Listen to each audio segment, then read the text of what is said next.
La historia mundial conoce muchos imperios, pero pocos se basaron en una cultura nómada a caballo. Hoy hablaremos del trágico final del último estado de los nómadas, Dungaria. El nombre Dungaria proviene del mongol Dungar, mano izquierda o ala izquierda. Genghis Khan dividió Mongolia en ala izquierda y ala derecha para su administración. Geográficamente, Dungaria se ubicaba en las regiones occidentales de la Mongolia moderna y en el norte de Xinjiang. En la historia, desempeñó un papel destacado y trágico. Los dungaros intentaron unir Mongolia y devolverle su estatus de gran potencia. Pero perdieron la guerra contra el Imperio Qing, tras lo cual parte del pueblo murió y otra parte se dispersó. Los dungaros son oirates, o oirates negros, kalmyks, un gran grupo de tribus mongolas que se separaron a principios del siglo XIV y migraron rápidamente hacia el oeste.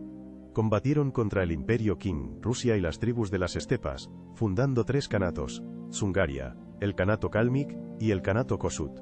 El rival más fuerte de Dungaria fue el Imperio Manchú Chino-Qing, que tras conquistar las tierras chinas, dirigió su atención hacia su vecino occidental. El Imperio Qing intentó sacar a Dungaria del juego, utilizando su enorme potencial humano y recursos. Esto marcó el inicio de un conflicto trágico. Antes de eso, los dungaros ocuparon Turquestán Oriental, controlando las rutas comerciales y venciendo a los kazajos y kirguises del Tian Shan.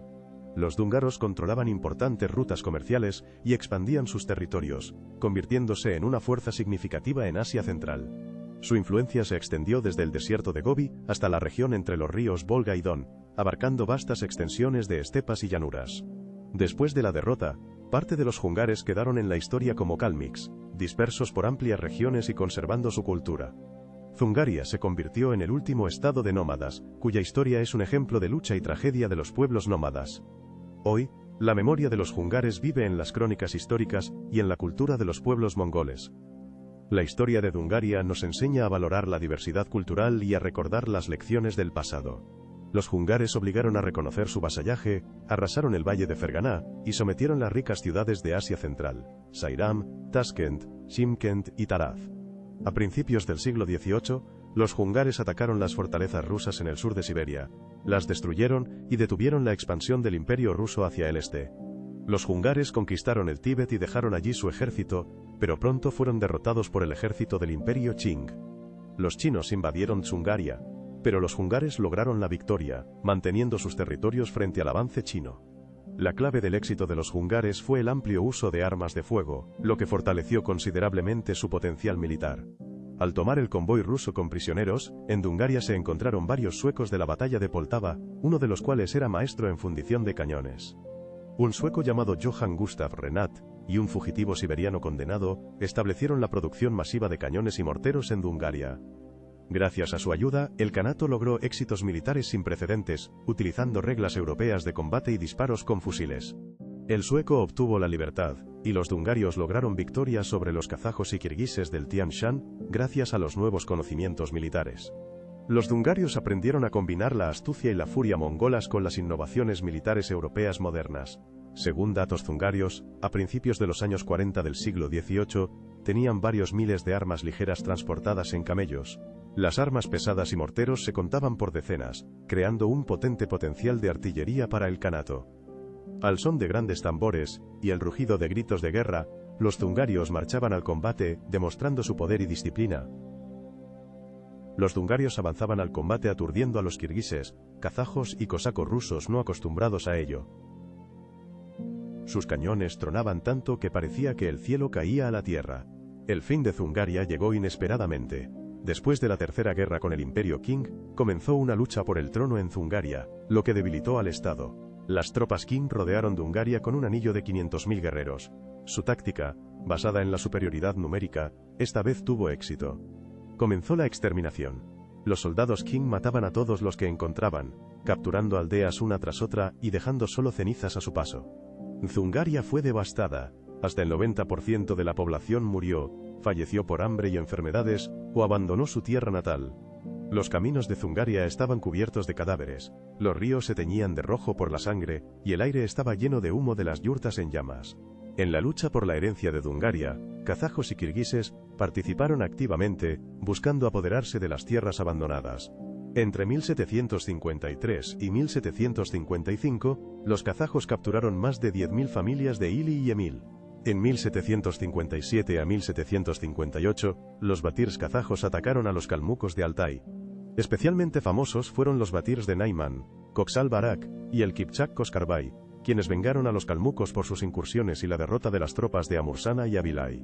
En 1754, los batirs kazajos cruzaron el Irtish e invadieron el Altai montañoso y mongol, sembrando el miedo y capturando niños, mujeres y ganado. Los kirguises del Alay, bajo el liderazgo de Kubatur Berimero, tomaron el valle de Talas, mientras que los Aribagish ocuparon las cabeceras de los ríos Chue y Sikkul en ese mismo periodo. En el periodo de 1757 a 1758, Dungaria, el último imperio de nómadas, fue completamente destruido.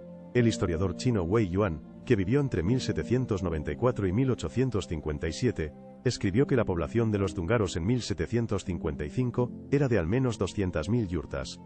El historiador ruso Skobelev creía que con un promedio de 4 personas y media por yurta, la población de los dúngaros alcanzaba alrededor de 900.000.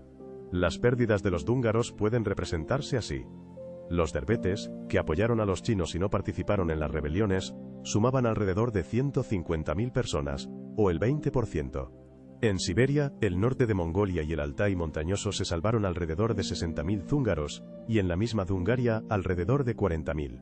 Los kazajos y kirguises capturaron como prisioneros a alrededor de 100.000 zúngaros, mientras que aproximadamente 200.000 personas murieron de hambre y epidemias de viruela. Unos 50.000 dúngaros más murieron en guerras internas y ataques de kazajos y kirguises. Si sumamos todas las pérdidas y las restamos de la población total de 900.000, podemos entender la cantidad de dúngaros destruidos por las tropas Qing. El pueblo kalmuco atravesaba tiempos difíciles. Las autoridades zaristas aumentaban la presión, confiscando tierras en la región del Volga para el desarrollo agrícola, lo que provocaba sentimientos antirrusos entre los kalmucos. En 1771, la mayoría de los kalmucos, alrededor de 170.000 de 230.000, liderados por Ubashi Noyon, realizaron la fuga de los Torguts, o la Marcha Polvorienta. Su camino atravesaba todo el Kazajistán moderno hacia Dungaria. En el camino, los kalmucos sufrían constantes ataques de los kazajos, lo que se agravaba por el hambre, las enfermedades y las dificultades del tránsito. Como resultado de los ataques y las duras pruebas, murieron no menos de 100.000 personas entre los refugiados.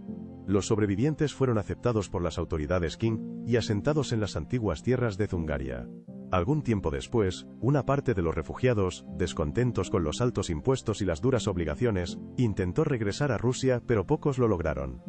La Guardia Fronteriza Qing atrapaba a los fugitivos, y Rusia no acogía su regreso. Hoy en día, los descendientes de los dúngaros, que una vez crearon un enorme imperio estepario, viven en Kalmikia, en las Aimaks occidentales de Mongolia, en el norte de la región autónoma uigur de Xinjiang en China, y en la provincia de Qinghai junto al lago Kukunor.